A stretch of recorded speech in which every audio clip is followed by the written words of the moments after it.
morning, everyone, and let's get ready to go to church. Say hi, Heart.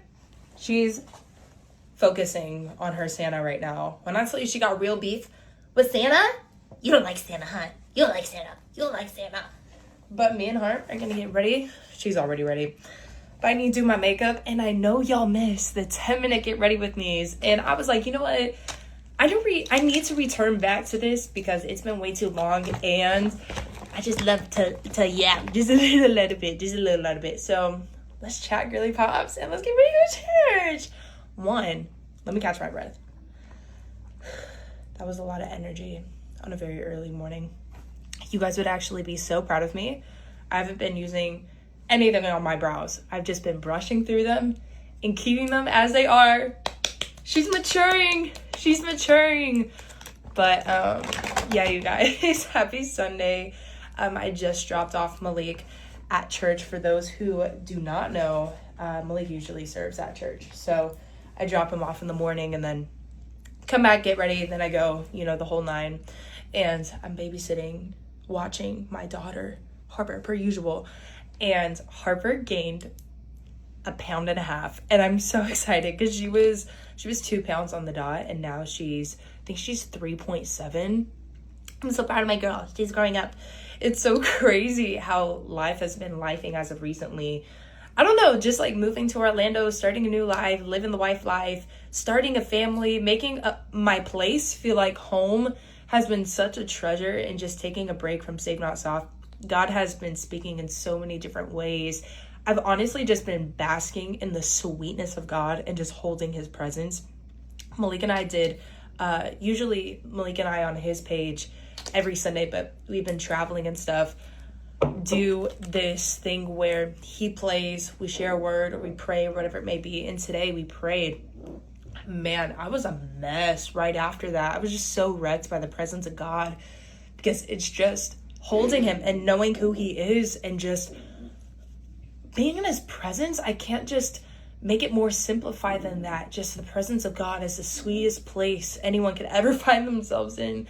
And as of recently, I just find myself continually weeping at his feet. And I don't even have necessarily anything to weep over except for just how good he is and meditating on that. So, man, I just love that I've gotten to this place with God to where I'm like, you don't have to do anything for me or give me a reason to weep. I weep because your presence is precious, and the preciousness of God has moved me entirely in the personhood of Jesus. And it's been so sweet, and just a lot of things that God has been bringing into the anticipation of my heart, whether if it comes to things that he's calling me to do in 2026 and finishing out the year strong, or even just what he's telling me personally. What are you barking at? She's looking at her bone. Let me get her bone. How'd your bone get all the way over here? Harper loves this bone so much. If you don't got a puppy, get this little puppy bone. Do you like your bone? I love Harper so much. I would do anything for this dog. It's actually kind of sickening. I have learned so much since having her. Malik and I don't know. And she also just brings a joy. Okay, this is going to sound so off topic, but it makes sense to me. And I hope it makes sense to somebody else, and it just plays into, I don't know. This helped me, so I think it could help somebody, and it might need some context, but it's like, okay, we're just going to talk about it.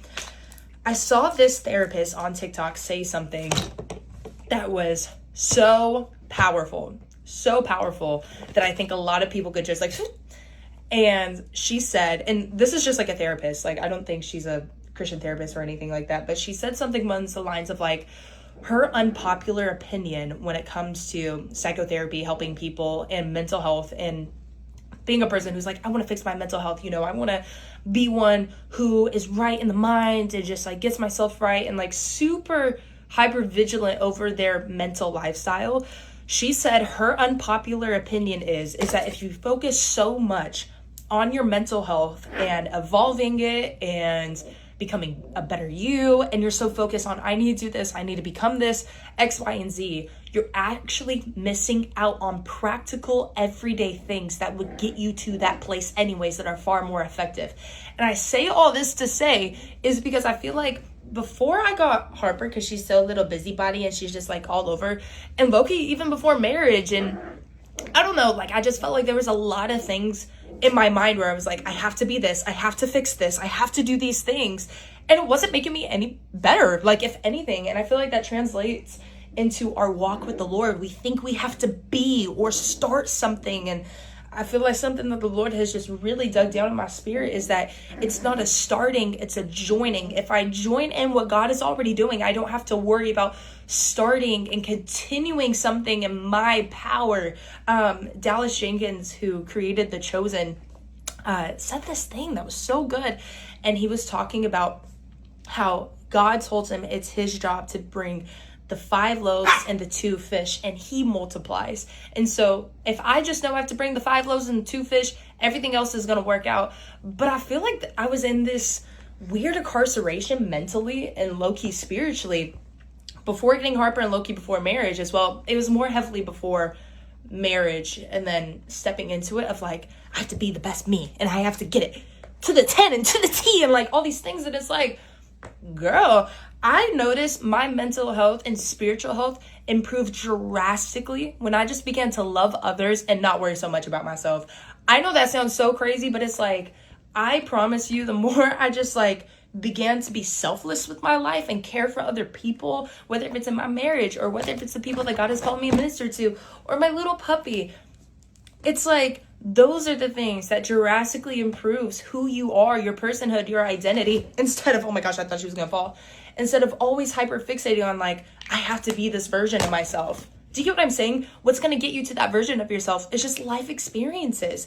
And I feel like we could hold ourselves back from experiencing community and great things when we just hone in on like, this is what I have to do and this is who I have to be. And there's just this impatience that we have to be this version of ourselves that God is slowly conforming us into. And the version I think that I crave so much of myself, that I would be so hard of like, I have to be this person, is honestly the conforming of Jesus Christ. Like, what a pressure. I wish I was so patient overnight. I wish I embodied all the characteristics of patience overnight, or all of the characteristics of self-control overnight. Like, those are things that are built over time, which is the process of sanctification. And I think the frustration is birthed from a place that wants to be conformed into the image of Christ and walk in holiness, but you're confronted with this tension of, I'm salt on the earth, right? And so that has just been something I've learned, is when I stop hyper fixating on like, I need to do this, I need to do this, I need to do this, and I just join what God is wanting to do in my life right now, I'm taking my hands off of the control table and I'm letting him do what he needs to do with me. And I'm learning, and there's grace, and there's failure, of course, but there's grace for it. And that's something that God is teaching. And I think it's so sweet to just go through life and allow life to teach you, instead of being like, I have to be perfect and I have to get it down and I feel like I have to do everything to the T and can't miss the mark. And that's not where freedom is. I feel like freedom is where God fills in all the gaps, where he boasts. What is the verse? It's John 3:30, where it says, your weakness or your strength is manifested in my weakness. And it doesn't necessarily mean that we're made to be intentionally weak all the time and I'm supposed to just be a loser and dwell in sin. No, that's not what it means, but it means that even in the midst of my failure, which by the way, I will fail time after time after time, my strength is found in the Lord in the midst of my weakness.